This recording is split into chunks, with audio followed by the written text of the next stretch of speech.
নমস্কাৰ সকলোকে পুনৰবাৰ মোৰ চেনেললৈ স্বাগতম জনাই লৈ আহিছোঁ আজিৰ দিনটো ৰাশিফল। আজি হৈছে 4 জানুৱাৰী 2026, অসমীয়া 19 পুহ দেওবাৰ। আজি সূৰ্যোদয় সময় পুৱা 6:01 আৰু সূৰ্যাস্ত সময় 4:29। আজি হৈছে প্ৰতিপদ তিথি আৰু কৃষ্ণপক্ষ। আজিৰ দিনটো প্ৰথম ৰাশি হ'ল মেষ ৰাশি। কৰ্মক্ষেত্ৰত আপোনাৰ সুনাম আৰু প্ৰতিপত্তি বৃদ্ধি পাব। যুৱক যুৱতীসকলে হয়তো প্ৰেম বিবাহৰ পৰিকল্পনা কৰিব পাৰে। আপুনি আপোনাৰ প্ৰতিভাক আৰু অধিক বিকশিত কৰাৰ সুযোগ পাব। আত্মীয়ৰ আগমনে ঘৰত উৎসৱমুখৰ পৰিৱেশৰ সৃষ্টি কৰিব। বৈবাহিক সম্পৰ্ক বহুত ভাল হ'ব। বৃষ ৰাশি। আজি হয়তো আপোনাৰ আপোনজনৰ স্বাস্থ্যক লৈ অলপ মানসিক চাপত ভুগিছে। আপোনাৰ কৰ্মক্ষেত্ৰত বহুত কষ্ট কৰিব লাগিব। খঙত যিকোনো কথাৰ প্ৰতি প্ৰতিক্ৰিয়া প্ৰকাশ কৰাৰ পৰা বিৰত থাকক। আপুনি অধ্যৱসায়ীভাৱে কাম কৰিব যাতে স্থবিৰ হৈ পৰা প্ৰকল্পসমূহ পুনৰ শুদ্ধ পথলৈ আনিব পাৰে। আপুনি ভাইৰাছজনিত জ্বৰৰ লক্ষণ দেখা দিব পাৰে। মিথুন ৰাশি।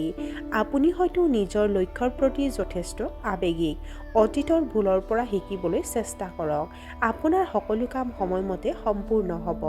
আজি বহুত কষ্ট কৰিব লাগিব। দৰমহা পোৱা চাকৰিত থকাসকলে নিজৰ ঊৰ্ধ্বতম বিষয়াৰ পৰা ধমকিৰ সন্মুখীন হ'ব পাৰে। পূৰ্বপুৰুষৰ সম্পত্তিৰ লগত জড়িত উত্তেজনা লাঘৱ হ'ব। আপুনি গেছ আৰু কোষ্ঠকাঠিন্যৰ সন্মুখীন হ'ব পাৰে। কৰ্কট ৰাশি। কৰ্মক্ষেত্ৰত যিদৰে আছে তেনেদৰে চলি থাকিব দিয়ক। কোনো নতুন প্ৰকল্প আৰম্ভ নকৰিব। আপোনাৰ পত্নীৰ লগত মতানৈক্য হ'ব পাৰে।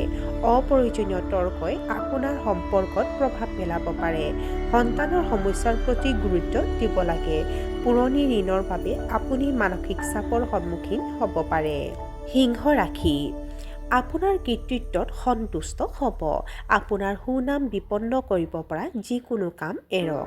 আপুনি হয়তো নতুন দায়িত্ব লাভ কৰিব যিবোৰ আপুনি অধ্যৱসায়ীভাৱে পালন কৰিব। আপোনাৰ ব্যৱসায়ত আশা কৰাতকৈ অধিক লাভ পাব।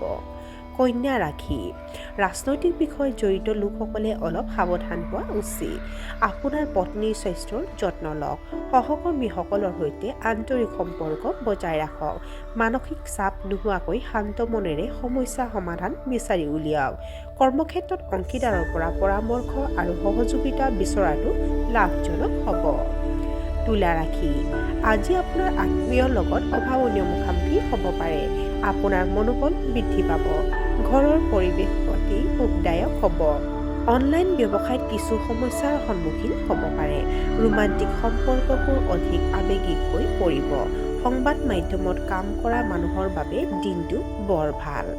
বৃশ্চিক ৰাশি। আপোনাৰ কেৰিয়াৰক লৈ কিছু মানসিক চাপ থাকিব পাৰে। আপুনি মাংসপেশীৰ বিষ অনুভৱ কৰিব পাৰে। আপোনাৰ গোপন কথা বা জ্ঞান কাৰো লগত শ্বেয়াৰ নকৰিব। কৰ্মক্ষেত্ৰত সাধাৰণতকৈ অধিক কষ্ট কৰিব লাগিব। তুচ্ছ বিষয়ত সময় নষ্ট নকৰিব। অহংকাৰে আপোনাৰ ব্যক্তিত্বত সোমাই যাবলৈ নিদিব। ধনু ৰাশি। আপোনাৰ দৈনন্দিন কাম কাজ আজি সুখদায়ক হ'ব। আপোনাৰ যোগ্য সন্তানৰ বিবাহক লৈ আপুনি চিন্তিত হ'ব পাৰে। আপোনাৰ কামত আপোনাৰ ঊৰ্ধ্বতম বিষয়াসকল অতিশয় সন্তুষ্ট হ'ব। চৰকাৰী কামত কিছু পলম হ'ব পাৰে। আপুনি আপোনাৰ পত্নীৰ সৈতে মানসম্পন্ন সময় কটাব। মকৰ ৰাশি। আজি নেতিবাচক পৰিস্থিতিৰ মাজতো ধৈৰ্য বজাই ৰাখক। আনৰ ওপৰত আপোনাৰ প্ৰভাৱ যথেষ্ট ইতিবাচক হ'ব। পৰিয়ালৰ সদস্যৰ পৰা পৰামৰ্শ লোৱাটো উপকাৰী বুলি প্ৰমাণিত হ'ব। আপুনি কিছুমান স্বাস্থ্যজনিত চিন্তাৰ সন্মুখীন হ'ব পাৰে। মানসিক চাপে আপোনাৰ দিনটো নষ্ট কৰিব পাৰে। একেলগে একাধিক কামৰ যুগল কৰিব পাৰে। কুম্ভ ৰাশি। আপোনাৰ পত্নীয়ে আপোনাক অতিৰিক্ত যত্ন ল'ব। পেটৰ বিষৰ দৰে সমস্যাৰ সন্মুখীন হ'ব পাৰে। প্ৰচুৰ পৰিমাণে পানী খাব লাগে। আপোনাৰ পাৰিবাৰিক জীৱনত বাহিৰৰ মানুহৰ হস্তক্ষেপ কৰিবলৈ নিদিব। আপোনাৰ আপোনজনে স্বাস্থ্যজনিত সমস্যাৰ সন্মুখীন হ'ব পাৰে। আৰু আজিৰ দিনটোৰ শেষৰ ৰাশিটো হ'ল মীন ৰাশি। প্ৰয়োজন নহ'লে আজি ডাঙৰ আৰ্থিক লেনদেন কমাই দিব। আপুনি হয়তো নতুন কেৰিয়াৰ আৰম্ভ কৰাৰ কথা চিন্তা কৰিব পাৰে। পেছাদাৰী জীৱনত কঠোৰ পৰিশ্ৰম কৰিব লাগিব। ৰোমান্টিক সম্পৰ্কত সীমাবদ্ধতা বজাই ৰাখক। আপুনি কিছু মানসিক চাপৰ সন্মুখীন হ'ব পাৰে। আপুনি হয়তো আপোনাৰ ক্ষমতাক ফলপ্ৰসূভাৱে ব্যৱহাৰ কৰিব নোৱাৰিব। আৰু আজি দিনটো ৰাখিব নিমন্তে অন্ত কৰিছে আশা কৰোঁ আপোনালোক প্ৰত্যেকৰ আজি দিনটো সুন্দৰ হওক। ধন্যবাদ।